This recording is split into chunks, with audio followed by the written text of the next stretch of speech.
All right, I just do want to do a viewer discretion that there are no special effects in this video segment. So hopefully you have your hypothesis locked down with the plastic ball and the hair dryer. Shh, don't tell my wife. So here we go. We're gonna put it at the lowest setting, and again, there's no heat whatsoever. So we got the ball here. We're gonna place it over here. Now, what should happen is, well, it should yank out of the way, right? Whoa, what's going on? Well, this is actually Bernoulli's principle at work. Oops.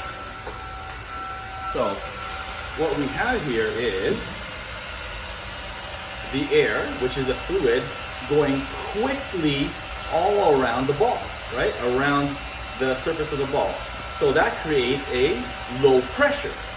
Well, outside of that, or all around it, is the slow moving air, which creates high pressure.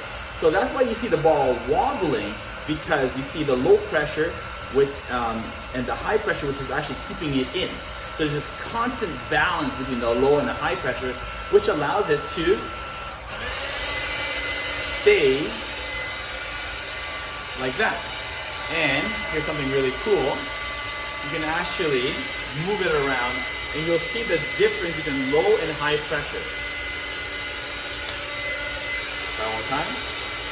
Oops. Try the low one, like this. Okay? And you see, the more I tilt it, eventually the high pressure wins out over the low pressure. But that's Bernoulli's principle at work.